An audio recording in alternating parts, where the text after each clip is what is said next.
Salut à tous, j'espère que vous allez bien, que vous passez une très belle journée. Je vous retrouve aujourd'hui sur la chaîne YouTube pour une nouvelle vidéo. En ce moment, j'ai un super rythme de lecture et j'ai pris pas mal de retard dans mes updates, c'est vrai aussi.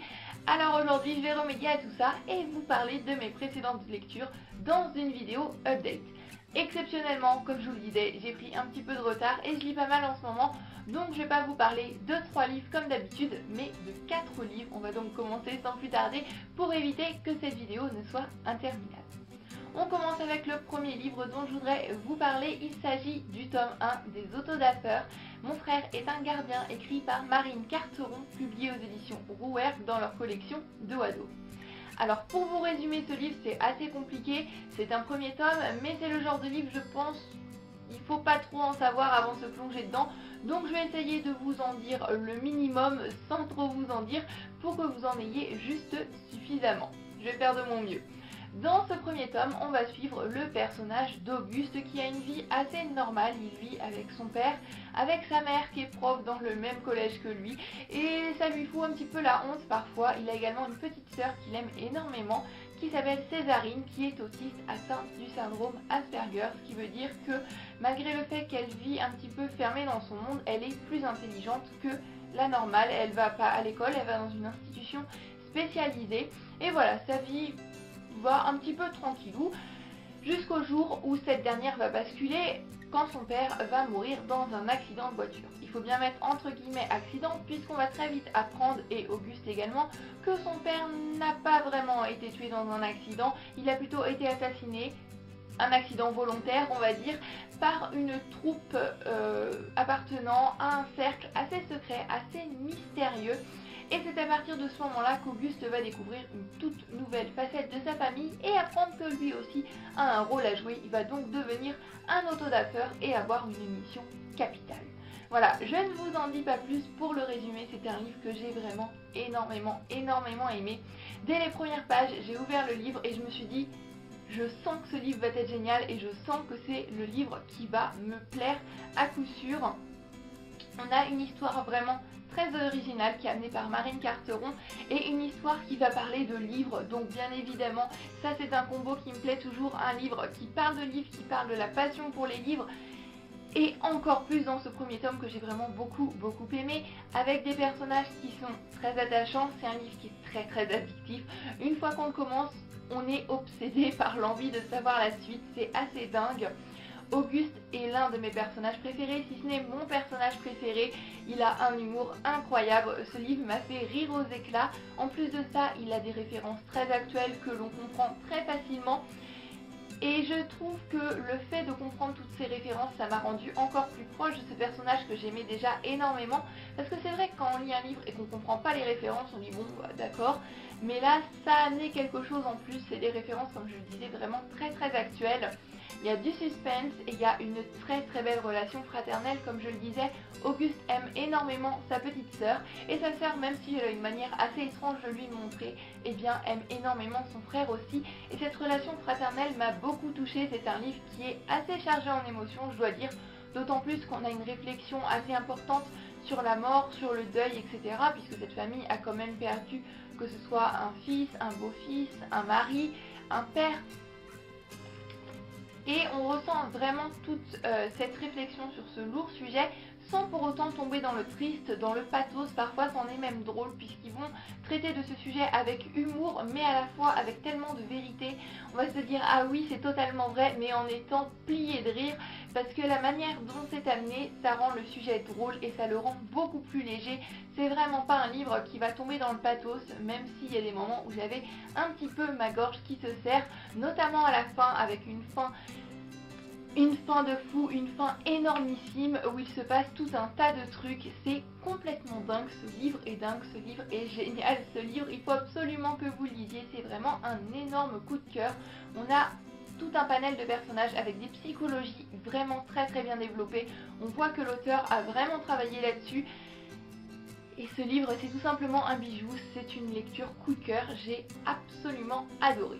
S'il y a un tout petit bémol que je devrais dire, c'est les passages qui sont centrés dans la tête de Césarine puisqu'elle va écrire un journal intime. On aura donc des extraits de journal intime mais bien évidemment ce sera ses propres pensées et on sera donc plongé dans sa tête.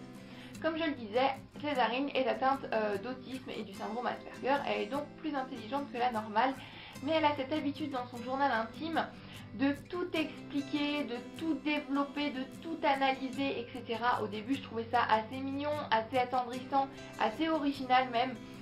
Et très vite, ça m'a un petit peu lassée et à la fin du livre, je trouvais ça assez lourd. Mais je pense que c'est voulu de la part de l'auteur vraiment de montrer cette personnalité et cette facette du personnage de Césarine, qui tout de même est un personnage très intéressant auquel je me suis beaucoup attachée, comme tous les personnages d'ailleurs, et que j'ai beaucoup aimé découvrir.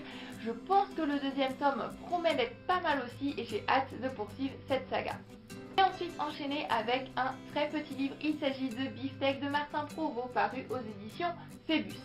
Alors ce livre-là, je suis tombée dessus un petit peu par hasard à la médiathèque. La couverture, le titre, je me suis dit ça m'a l'air d'être un livre tout sympa, tout léger, assez fun, assez drôle. En lisant la 4e de couverture, j'ai appris que ce livre allait se dérouler durant la Première Guerre mondiale. On allait suivre le personnage d'André qui est boucher à Quimper, donc dans le Finistère, qui pour certaines raisons ne va pas pouvoir aller à la guerre, ne va pas pouvoir aller au front. Il va donc rester à Quimper, dans son petit village, travailler dans sa boucherie et se faire un devoir d'assumer les besoins conjugaux et les devoirs conjugaux que ses chers maris partis au front ne peuvent plus assumer avec leurs femmes. Il va donc prendre le relais. Assez généreux ce garçon, n'est-ce pas? Seulement voilà, ses chers maris vont revenir du front à la fin de la guerre et ce cher André va se retrouver avec cette charmant bambin devant sa porte, cette charmante progéniture enfant qu'il va devoir élever seul, puisque bien évidemment ses maris n'ont pas envie d'élever un enfant bâtard qui a été fait dans leur dos pendant qu'eux étaient en train de se battre pour leur pays au front. Voilà en gros ce que j'en savais, sans trop en savoir tout de même en lisant la 4e de couverture. Et j'ai une très agréable surprise puisqu'en fait ce livre, je l'ai plutôt vu comme une sorte de conte, une sorte de fable vraiment très joliment écrite avec des personnages assez attachants. Et c'est un livre qui pour moi traite principalement du sujet de la paternité et de l'amour qu'on peut avoir pour ses enfants, des enfants qui n'ont pas forcément été désirés, mais un amour tout de même inconditionnel, un lien paternel indéniable et presque les lois de la nature, si je puis dire, qui vont amener cet amour incroyable que l'on peut avoir pour son enfant, mais centré du côté du père, ce que j'ai trouvé très original. En plus, c'est vraiment très joliment écrit. C'est le thème que j'ai trouvé principal dans ce livre, mais ce petit conte, cette petite fable, j'ai envie de le voir un petit peu comme ça. Je pense que c'est le genre de livre qu'on pourrait lire vraiment plus en profondeur, on pourrait vraiment analyser, décortiquer et il y aurait tout un panel de choses à dire. Voilà, il faudrait vraiment se plonger dedans, faire une analyse complète, chose que je ne fais pas avec mes lectures personnelles, mais ce serait pas mal et il y aurait sacrément de choses à dire. C'est un livre, comme je le disais, qui m'a surprise et une très agréable surprise. Je l'ai refermé avec un grand sourire et j'étais à me dire, c'est super original, mais pourquoi est-ce que ça n'aurait pas pu se passer comme ça dans la vraie vie? Si ça se trouve, ce livre n'est pas tellement inventé que ça. Voilà, ça m'a fait sourire. C'est un très bon moment de lecture que j'ai passé, même s'il y a une assez grande partie de la fin sur André, et ben je n'ai pas tout compris, j'étais un petit peu perdue malgré tout. Très belle surprise. Je vous recommande Beefsteak de Martin Provost, paru aux éditions Phébus. En plus, c'est un tout petit livre, ça se dévore, ça se lit vraiment très rapidement. On est au mois d'octobre, j'ai ensuite bien évidemment commencé mes lectures dans le cadre du Halloctober, donc des lectures pour me plonger un petit peu dans cette ambiance halloweenesque avec des sorcières, des monstres, des démons, etc. Et j'ai commencé avec Le Passage du Diable de Anne Pine, paru aux éditions L'École des Loisirs. Ce livre-là, j'en avais entendu d'assez bons avis et en plus, il est paru à l'École des Loisirs, ce qui veut dire littérature jeunesse. Mais il avait l'air de faire assez peur, donc de la jeunesse. Je pense que c'était le seuil suffisant de trouillatitude, voilà, de trouille que je pouvais supporter. Je me suis donc plongée dans ce livre sans trop en savoir. Dans ce livre, on va suivre le personnage de Daniel qui a eu une enfance très particulière puisqu'il vivait seul avec sa mère dans une maison. Et il n'a jamais vu personne d'autre que sa mère. Il passait ses journées au lit puisqu'il était persuadé, sa mère lui avait toujours dit qu'il était atteint d'une maladie très rare, qu'il allait bientôt mourir et qu'il devait rester alité dans son lit, enfermé dans sa chambre, avec pour seule occupation une maison de poupées très mystérieuse qui était l'exacte réplique de la maison d'enfance dans laquelle sa mère avait grandi, avec des poupées également très mystérieuses. La vie de ce jeune Daniel va basculer le jour où sa mère va se retrouver enlevée, voilà, elle va être embarquée par les voisins et un médecin va débarquer dans sa maison, examiner Daniel et lui apprendre que finalement il est en parfaite santé, il est atteint d'aucune maladie. Sa mère a voulu le protéger en lui capturant son enfance, en le laissant enfermé dans sa chambre, alité, avec pour seule occupation une maison de poupée. Il va donc bien évidemment plus vivre avec sa mère, vivre à d'autres endroits, je vous en dis pas plus, mais petit à petit l'atmosphère va devenir très lourde et on va découvrir que cette maison de poupées n'est peut-être pas des plus saines et c'est encore pire pour les fameuses poupées qui sont très particulières et assez étranges. C'est un livre que j'ai énormément aimé. Dès le début, on ressent du mystère, on ressent de la tension et ça va aller en grandissant. C'est un livre assez oppressant, tout en étant pas trop qui fait pas trop peur quoi, mais on sent quand même cette lourde atmosphère, cette chape de plomb, c'est très addictif, on a très envie de savoir la suite, il y a un rythme très intense et voilà, par moments j'avais le cœur qui battait à fond quand même, des personnages qui me faisaient assez flipper, c'est très prenant, les personnages, pour parler un petit peu des personnages, certains sont très attachants, je pense notamment à Daniel qui est un personnage que j'ai énormément aimé. Et par moments, ce livre m'a un petit peu fait penser à Oliver Twist, puisque c'est vrai qu'on peut dire que le personnage de Daniel n'a pas eu tellement de chance dans sa vie, et il va se retrouver un petit peu brinque-ballé, je n'en dis pas plus, comme ce fameux Oliver Twist que j'aime tant. Comme je le disais, on a surtout une ambiance très lourde, et c'est vraiment cette ambiance que je vais retenir de ce livre. C'était assez particulier et parfait pour cette période d'Halloween. Tout s'accélère à la fin, c'est... Voilà, à la fin ça monte en flèche, c'est incroyable et c'était tout simplement génial. J'ai aucun point négatif à dire sur ce livre, je suis très heureuse de l'avoir découvert et encore plus heureuse de l'avoir lu dans le cadre du challenge à l'October, puisqu'il colle parfaitement à cette saison. On va avoir aussi dans ce livre une réflexion sur le deuil, une réflexion sur la perte, une réflexion sur ce à quoi les parents sont prêts pour protéger leurs enfants. Et c'était un livre tout simplement génial. En plus, l'auteur a une très belle écriture que j'ai pris beaucoup de plaisir à découvrir. Une chose est sûre, je vais lire d'autres livres d'Anne Fine prochainement. Et pour terminer, on reste dans le cadre du challenge à l'October. J'ai embrassé un zombie et j'ai adoré de Adam Selzner, paru aux éditions Albin Michel dans leur collection Oui. J'ai embrassé un zombie et j'ai adoré, et bien moi, en tous les cas, je n'ai pas adoré ce livre, ça c'est sûr et certain. J'ai un avis très mitigé. Dans ce livre, on va suivre le personnage de Hailey. En fait, elle s'appelle Algonquin, mais elle a plusieurs surnoms. Donc dans la plupart du livre, elle est appelée Ellie, qui vit dans un monde qui ressemble fortement au monde actuel dans lequel on vit, si ce n'est qu'il y a des vampires, il y a des zombies qui vivent en parfaite cohabitation avec les êtres humains. C'est tout à fait normal, ça fait quelques années que ça dure. Et Ellie est complètement contre les vampires, c'est la mode, tout le monde veut sortir avec un vampire, si tu sors avec un vampire, t'as une classe incroyable, et elle est complètement contre ça. Elle travaille pour le journal du lycée, elle est critique musicale, la musique c'est sa passion.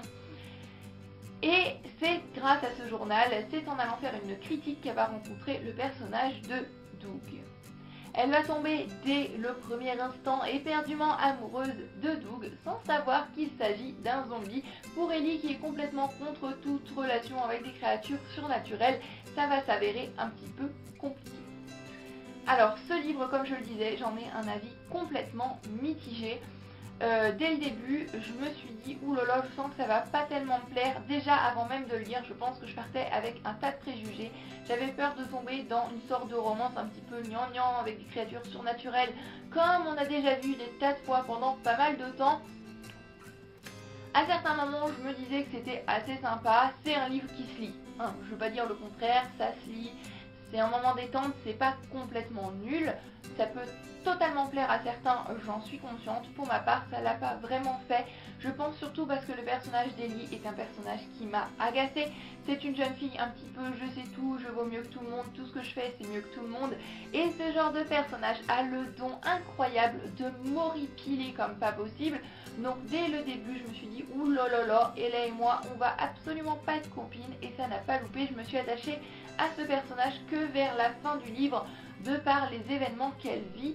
J'ai très bien compris le message que l'auteur voulait faire passer dans ce livre, et c'est un très beau message, ça c'est un point positif. mais malgré tout je trouve que l'univers n'était pas assez développé. J'aurais aimé savoir comment le monde en est arrivé là, comment est-ce que les premiers zombies ont été créés, comment les vampires sont arrivés également, pourquoi ce lien entre les vampires et les zombies est tel qu'il est, je vous en dis pas plus, mais tout ça j'ai trouvé que c'était pas vraiment expliqué, c'est complètement survolé. C'est un livre qui est pas très épais, mais je pense que l'auteur aurait gagné à rajouter quelques pages pour développer un petit peu plus son univers et pour développer un petit peu plus certaines thématiques. Parce que je trouve qu'il y a plusieurs thèmes qui sont abordés dans ce livre, mais qui sont abordés vraiment en surface et qui ne sont pas vraiment abordés finalement, puisqu'on passe très rapidement dessus, et qui auraient gagné à un petit peu plus de profondeur et encore une fois à quelques pages supplémentaires. Il y a quelques petits événements que j'ai trouvé également très prévisibles. Le seul point qui rattrape le tout pour moi, c'est la fin, et j'ai trouvé que la deuxième partie du livre était quand même nettement supérieure à la première. C'est un livre qui se lit très facilement, mais voilà, pour moi ça se lit facilement, c'était sympa, mais sans plus on va dire, j'en garderai pas un souvenir mémorable. Je pense que dans 1 ou 2 semaines, ce livre sera un petit peu parti aux oubliettes de mon cerveau. Donc voilà, j'en ai terminé pour cette vidéo update lecture, j'espère qu'elle vous aura plu. En attendant la prochaine vidéo, je vous souhaite à tous d'excellentes lectures, comme d'habitude, prenez grand soin de vous, passez de très belles lectures, et à bientôt dans la prochaine vidéo. Bisous, bye bye.